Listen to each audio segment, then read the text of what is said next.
Hello guys, आज का topic है हमारा the sense of collective belonging. Nationalism in India का जो चैप्टर है, चैप्टर 2 हिस्ट्री में क्लास 10th का, उसके बारे में हम पढ़ने वाले हैं। उससे पहले कि एज यूजुअल मैं दो क्वेश्चंस के मैं आपको आंसर्स बता रहा हूँ। मैं जो लास्ट वीडियो मैंने पढ़ाया था, आपको लास्ट वीडियो में क्या था, क्वेश्चन क्या था। तो पहला है कि how Dalit group get their identity. जो दलित ग्रुप्स हैं जिनको हम अनटचेबिलिटी के नाम से भी, अनटचेबल के नाम से भी जानते हैं। पहली बात कि महात्मा गांधी ने उनके लिए बोला था कि अगर अनटचेबल हटेगा तभी स्वराज होगा हमारे यहाँ पे। साथ ही साथ उन्होंने ये भी बोला जो अपर कास्ट के पीपल है उनको बोला कि अपना हार्ट को माउल्ड करो, कि एक्सेप्ट करना शुरू करो कि अनटचेबल नहीं है वो। साथ ही साथ जो दलित जो पॉलिटिकल पार्टी थे डॉक्टर भीमराव अंबेडकर, उन्होंने ये पूना पैक्ट जो था वो साइन हुआ और उसके तहत क्या बोला गया कि उनको रिजर्वेशन दिया जाए और उनको एक नाम से उनको जाना जाए, शेड्यूल कास्ट के नाम से जाना गया। ये था पहला क्वेश्चन। सेकंड था कि which group were scared over the dominance of Hindu के डोमिनेंस पे कौन स्केर्ड था? ऐसा ग्रुप चाहते थे, वो सोचते थे ऐसा कि हिंदू का ही ज्यादा राज हो पाएगा उस टाइम। वो कहते मुस्लिम पीपल थे, मुस्लिम लीग थे, उनके मोहम्मद अली जिन्ना जो थे वो ऐसा चाहते थे। दैट्स वाई हमारे यहाँ पे कंट्री का पार्टिसिपेशन हुआ, पाकिस्तान एंड इंडिया। ठीक है, ये था। तो चलते हैं टॉपिक में। तो स्वागत है आपका पॉइंट टू पॉइंट अकेडमी में, मैं प्रकाश। और देखते हैं इसके अंदर तो सेंस ऑफ कलेक्टिव बिलोंगिंग का मतलब क्या होता है। इसका मतलब है कि इंडिया के अंदर सबके अंदर ना ऐसा एक सेंस डालना, एक ऐसा उनके अंदर एक धीरज डाल देना, एक ऐसा बताना कि भाई हमारे यहाँ पे आजादी है क्या। सबको ग्रुप में एक साथ समान करना, यूनाइट कर देना सबको, इंडिया को एक बोलते हैं बांध देना कि सबके सब अगेंस्ट हो जाए, किसके, ब्रिटिश के। और एक्चुअली देखा जाए तो ब्रिटिश के भी अगेंस्ट मत हो जाओ। हमें फ्रीडम चाहिए, right to speak, right to equality. हमें टैक्स जो बर्डन है उससे कम हो जाए, तो ये सब फ्रीडम चाहिए होता था। दैट्स वाई वहां पर जैसे कि एज यूजुअल यूरोप में जो मैंने आपको बताया था कि वहां पे पिक्चर्स के डिपिक्ट करके स्टैचू लिबर्टी बताते हैं, फ्रीडम का एक सिंबल है। वैसे ही बताया हुआ है कि हमारे कंट्री के अंदर भी ना कुछ ऐसे सिंबल बनाया गया और सिंबल बनाने के बाद उसी से बताया गया कि है क्या। और साथ ही साथ बहुत सारे ऐसे स्टोरीज तो थे जो हमारे फाइटर, जो फ्रीडम फाइटर जो लड़े, उनकी जो कहानियां थे वो कहानियां गांव गांव में जाकर सुनाया जाता था। जो नेशनलिस्ट होते थे ड्रामा करते थे, ठीक है, वो थिएटर ड्रामा होता था, सब करके वो सुनाया जाता था कि हमारे नेशनलिस्ट जो पीपल थे, जो फ्रीडम फाइटर थे, किस तरीके से उन्होंने लड़ाई की आजादी के लिए। और ऐसे आपने सुना हुआ बहुत सारे ऐसे वर्ड्स भी सुने हुए हैं, ऐसे पोम सुने हुए हैं, सिंगिंग सुने हुए हैं आपने, जैसे कि रानी लक्ष्मीबाई के बारे में, ये खूब लड़ी मर्दानी वो झांसी रानी लक्ष्मीबाई, इसके बारे में मैंने सुना है। तो ऐसे जो पोम, सिंगिंग, फोकलोर, स्टोरी जो थे, इन सब का यूज करके गांव में लोगों को और ज्यादा एक्साइटेड करना कि आप मूवमेंट में पार्टिसिपेट हो जाओ। फ्रीडम हमें सबको चाहिए, इक्वालिटी होनी चाहिए, जब हम यूनाइट रहेंगे तभी हो पाएगा। दैट्स वाई ये मूवमेंट और भी आगे अच्छे लेवल पे बढ़ा। ये 1944 की बात है। तो इसमें क्या क्या था? तो फर्स्ट ऑफ ऑल उस समय कि हम बोल सकते हैं ऐसा कि क्या बोला कि सेंस ऑफ कलेक्टिव बिलोंगिंग। तो कलेक्टिव बिलोंगिंग बोल सकते हैं यहां पे कि सेंस ऑफ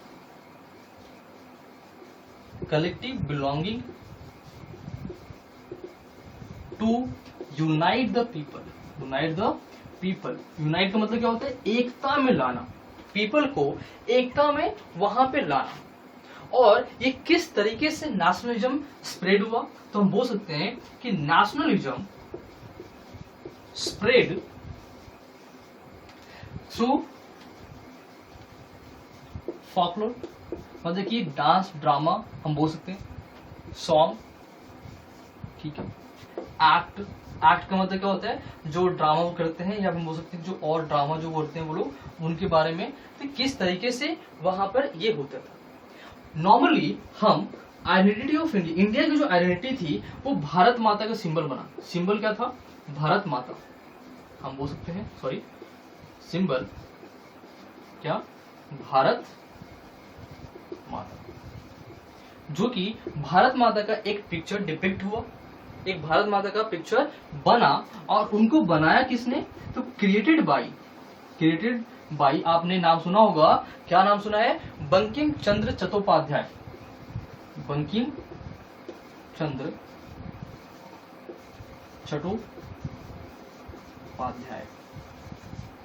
इन्होंने भारत माता का एक पिक्चर को डिपिक्ट किया। इसके साथ ही साथ उन्होंने 1870 में एक वर्ड भी उन्होंने लाया, हम बोलते हैं एक स्लोगन लाया उन्होंने, उसको बोलते थे वंदे मातरम। आप सभी ने इसका मतलब पता है आपको कि भारत माता की जय, वंदे मातरम हम ऐसे बोलते हैं। और ये जो वर्ड था बहुत ही अच्छे तरीके से स्वदेशी मूवमेंट में संग किया गया। क्या? इन स्वदेशी मूवमेंट, संग हम बोल सकते हैं यहाँ पे कि संग इन स्वदेशी मूवमेंट, जो कि स्वदेशी मूवमेंट कहाँ पे हुआ था? तो बंगाल में ये हुआ था। इसमें बहुत ज्यादा उसको यूज किया गया, इस वर्ड का, वंदे मातरम का। इनसे जो लोग थे उनके ना प्रोत्साहन लाया गया, एक्साइटमेंट लाया गया, इंकरेजमेंट मिला उनको कि हमें अब आजादी चाहिए। तो आजादी के लिए इस तरीके से इंकरेजमेंट उनको मिला।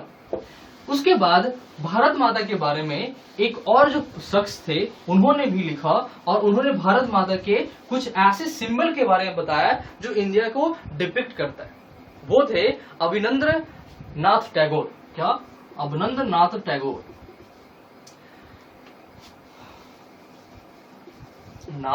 टैगोर। इन्होंने भारत माता की एक पिक्चर बनाई, और इस पिक्चर में उन्होंने 4 चीज डिपिक्ट किया भारत माता के बारे में। एक था कामनेश का मतलब क्या? शांति स्वभाव, शांत स्वभाव के बोला गया है भारत माता को। दूसरा था जो हम बोलते हैं कंपोज्ड का मतलब होता है कि वो हर एक बोल सकते हैं कि उन्होंने रूप धारण करना। मेनी थिंग बोल सकते हैं यहाँ पे, क्या इसके बारे में बोल सकते हैं? मेड ऑफ मेनी थिंग्स, बहुत सारे चीजों से बने हुए। कंपोज, बहुत से रूप धारण करना, इनके बारे में। फिर हम बोलते हैं डिवाइन का मतलब क्या होता है? पवित्र, होली, पवित्र को बोलते हैं हम डिवाइन। पवित्र थी वो, पवित्र आत्मा है, और ऐसा सुपर ह्यूमन भी बोल सकते हैं जिनके पास अनंत शक्तियां हो, उनके पास प्राप्त हो, इनको बोलते हैं। फिर बोलते हैं स्पिरिचुअल का मतलब होता है सैक्रेड का मतलब क्या होता है? पवित्र।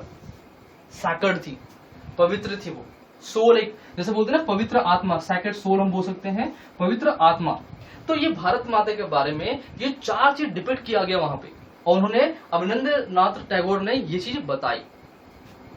उसके बाद ये जो 90s की बात है, लेट 90s में, कि बहुत सारे ऐसे जो नेशनलिस्ट होते थे, तो नेशनलिस्ट पीपल करते क्या थे? तो हर एक गांव जाते थे, हर एक गांव जाकर पीपल को इंकरेज करते थे। ठीक है, लेट 1900 की बात है कि नेशनलिस्ट यूजेज सॉन्ग, या बोल सकते हैं यहाँ पे वॉरियर सॉन्ग, टेल क्या होता है? तो कहानियां जो होते थे, हम बोलते हैं स्टोरीज, हम बोल सकते हैं यहाँ पे स्टोरीज। ठीक है, encourages the people of village को इंकरेज किया जाता था, उनको सुनाकर बताया जाता कि आप भी पार्टिसिपेट करो। ये उन्होंने ये बताया, और इसके साथ साथ ये भी बताते थे कि हमारा जो ट्रेडिशन कल्चर वर इरोडेड का मतलब क्या होता है? तबाह होना, इरोडेड बाय फॉरेन फोर्सेस या फिर फॉरेन कल्चर। जो फॉरेन कल्चर था, उन्होंने हमारे ट्रेडिशन को, परंपरा को, हमारे कल्चर को उन्होंने बर्बाद करके रख दिया। इसके बारे में ये बताया जाता था। तो अब देखते हैं कि इसके बाद गांधी जी ने क्या किया। पता है आपको कि जो हमारा जो ट्राइकलर, जो तिरंगा है, हमारा जो फ्लैग है ट्राइकलर, वो गांधी जी ने उसको बनाया था। क्योंकि एक तरह देखा जाए तो सिंबल भी एक आजादी का एक नारा बन जाता है कि एक आजादी है हमारे लिए सिंबल। तो सिंबल जो है उसके बारे में हम बात करते हैं, तो हर एक, जैसे कि फ्रांस के लिए फ्लैग बना था, जो अपने नेशनल यूरोप में पड़ा था, तो फ्रांस के लिए फ्लैग अलग से था। तो आजादी एक फ्लैग ही अलग से बन जाता था लोगों के लिए। वैसे ही हमारे यहाँ पे भी डिपिक्ट करने के लिए तो उन्होंने एक फ्लैग बनाया। तो गांधी जी ने एक ऐसा फ्लैग बनाया था, उस फ्लैग में गांधी जी ने एक फ्लैग बनाया, उसके फ्लैग के अंदर तो महात्मा गांधी, जिसको मैंने शॉर्ट फॉर्म में क्या बोलते हैं, एमजी, महात्मा गांधी ने एक डिजाइंड क्या, स्वराज फ्लैग। उन्होंने एक स्वराज फ्लैग बनाया जिसके जो कलर था, वो कलर क्या था, तो वो कलर में हम बात करते हैं तो कलर था red, green and white, red, green and white. और साथ ही साथ मिडल में क्या था, तो इन मिडल में एक स्पिनिंग व्हील था, जो हम चरखा बोलते हैं ना, स्पिनिंग व्हील। इन सेंटर बोल सकते हैं, मिडल बोल सकते हैं, जो भी हम बोल सकते हैं। इस तरीके से क्या हुआ कि ये जो फ्लैग था हर एक मार्चिंग में यूज होता है, इन एवरी प्रोटेस्ट, या हम बोलते हैं एवरी मार्च। मार्च मतलब क्या होता है, मार्च, पैदल चलना, जो प्रोटेस्ट करना, उन पहुंचे। This flag is used, this flag was used. ये फ्लैग हमेशा वहां पे यूज किया जाता था। ये सारे के सारे थे। एक साथ और भी कि लोगों का ना मनोबल बढ़ाने के लिए, मनोबल, पीपल का जो मनोबल था ना, उनको बढ़ाने के लिए और भी क्या क्या वहां पे होता था। तो साथ ही साथ to encourage people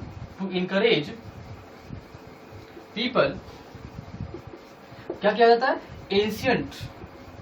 ancient warriors tell या एशियंट वॉरियर्स स्टोरी सुनाया जाता था, स्टोरीज। ठीक है, ये था पहला पार्ट, हम बात कर सकते हैं। सेकेंड वन कि वहां की आर्किटेक्चर हमारा कैसा था।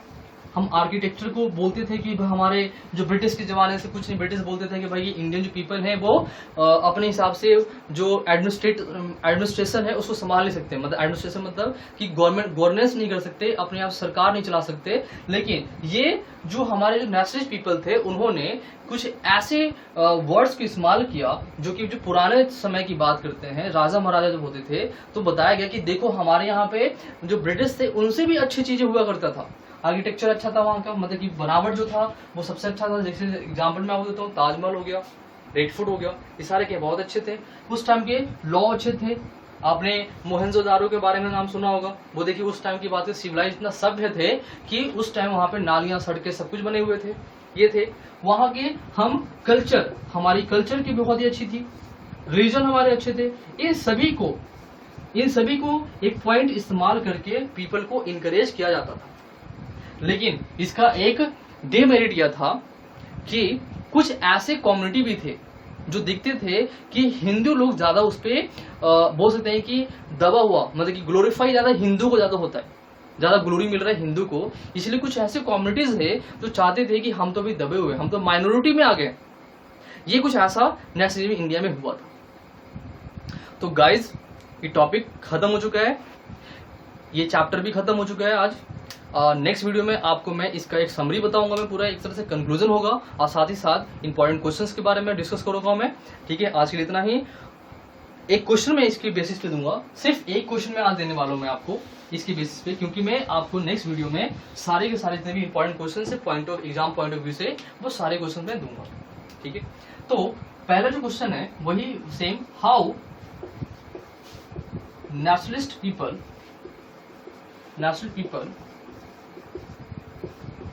used to encourage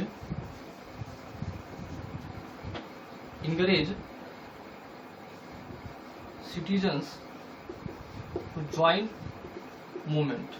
वो कैसे इंकरेज करते थे, इसके बारे में आपको बताना है। तो आज के लिए इतना ही है, एंड लाइक एंड सब्सक्राइब ना भूलें। Thank you.